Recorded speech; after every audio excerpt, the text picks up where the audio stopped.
Here's the opening to John Fogerty's Rockin' All Over the World. Well, here we are, and here we are, and here we go, all aboard with the same old chord. Here we go, rockin' all over the world. I'll stop there and lower the camera so I can see how we can change this so we're not just playing the same old chord and we're not going to get bored with doing it.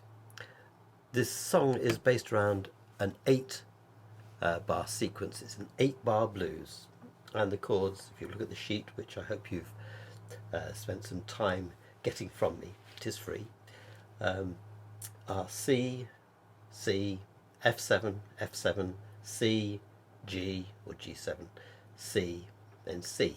So that's the sequence. And we could, just as I did it then, play it with the normal chords of C, F7, C, G7, I'll do this time, C.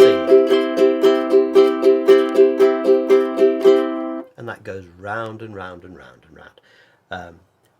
But like all bands, they realise that if you just do the same thing over and over again, people will get bored. Players will get bored, and listeners likewise will get bored. So we can treat it in various different ways. One is look for the differences that the bands used when they played it, but also then, because we're doing ukulele and we might not have a bass player with us, we might not have a cajon or a drummer or a pianist twinkling around in the background, we want to do something with these chords which makes them slightly more interesting. And listening to the way that Status Quo did it, there's a very famous guitar riff, which, if you understand guitar finger, it is you play a bar chord and then just add that finger on there. Ding ding ding ding ding ding ding ding ding ding ding ding. Sorry, I'm not doing it on a guitar, but that is the idea that you can see with the finger movements. How can we do that on the uke? Well, we haven't got bass notes to play with, so when I do a C chord, what I can do is I can use this open.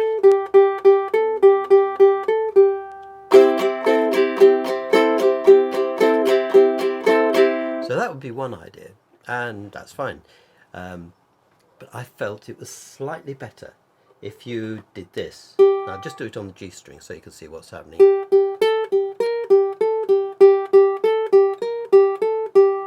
Now a couple of things about this. I can do it with my third finger here and use 1 and 2. Or I can do it with my pinky and use 3 and 4, or 1 and 2. Or 1 and 3 if you wanted to. And it's a matter of choice. If I'm playing C this way, then I've got all these fingers available to do things with, down lower than the C note. But if I use this finger, for instance, then I can go up the frets and do other things. So it is a choice thing. But here, I think I'll probably use finger 4 and then 1 and 2.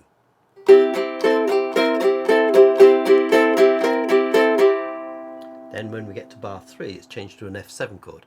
Now the standard F7 is that, but we're actually wanting to use this note in our little riff that we're introducing to modify this chord. So instead of putting this one down there, which I can do, I do that in a later variation on the sheets, but at the moment if I just do a normal F, it's not normal for me because I'll invariably put that down for an F. But if just doing 2010, 2010, then I've got these two fingers to do the same fret pattern as I did on the G string, but now I do it on the C string. So you do that twice.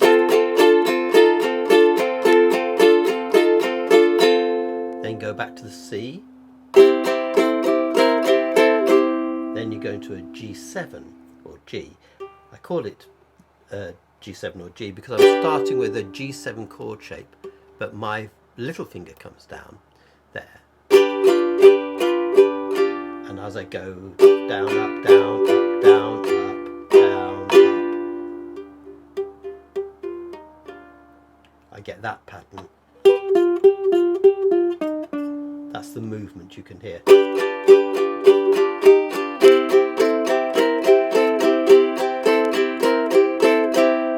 A couple of things about the strumming technique. The pattern is just, it's 8 beats to every bar, 8 to the bar, and it's not swung at all, so it's got to be straight up and down.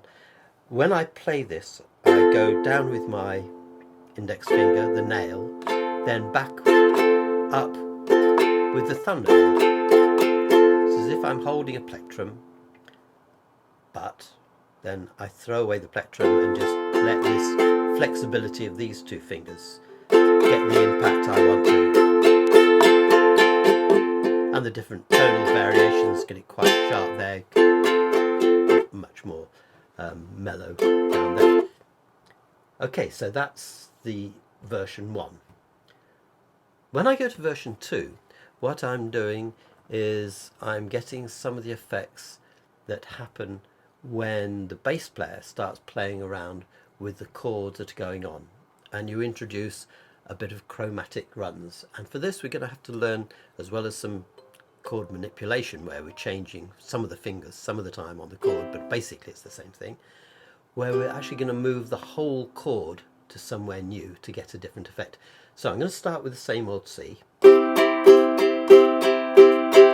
Now the next chord is C/E, which means the bass player would play an E. Now I'm going to put that E as the lowest note in my chord, and the way that I can do that is by not having that C, but by changing it to a G, by playing that at the 7, putting a C on the G string at the 5th fret, then that leaves that E as the lowest note.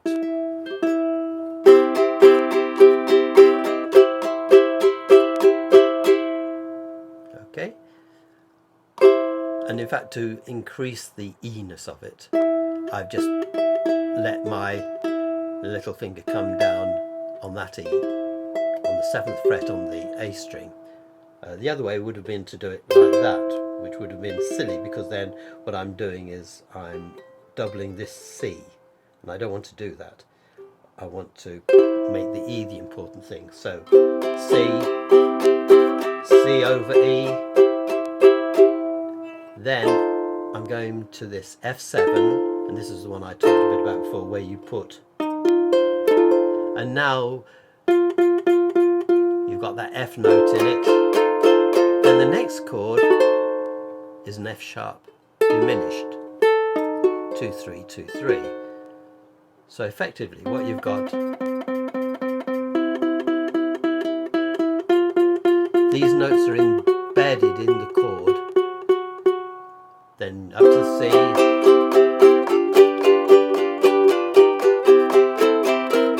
then the last 4 bars of this version are exactly the same as the last 4 bars of version 1. So what have you got to learn? You've got to learn this new way of doing a C. You've got to do that F7 to give the richness of that, and then you want the tension of that F sharp diminished. There's some versions of Rockin' all over the world show a G flat instead of the F sharp diminished, which I've said is just nonsense. If you think the chord is after the F, it's just plain wrong. You could almost get away with the D7, so you go C, then this one,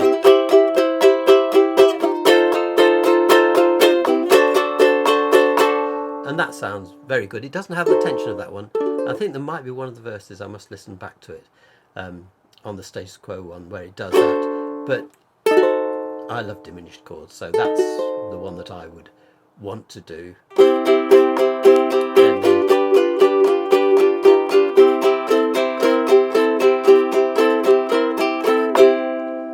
Now there's a third version, and This one starts the same with this idea of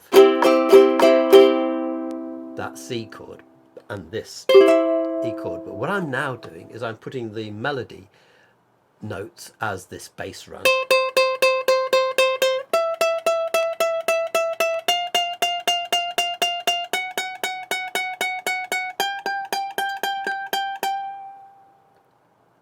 So let's see how that works. So you're going to have C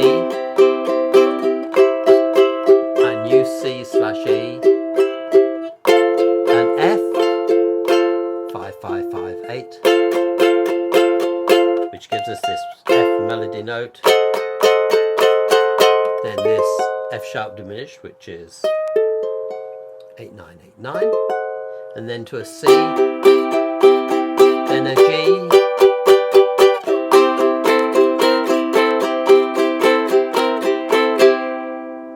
So that would give you that pattern of the bass note moving to become the highest note, the leading note, all played on the A string. You could even do this and just move that C to E like that, but I still like that one.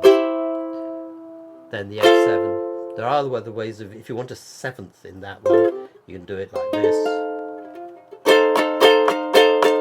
But that's 5 3 5 8, which is a bit noxious. You can play it like that as well. Then up to, then a C, then a G.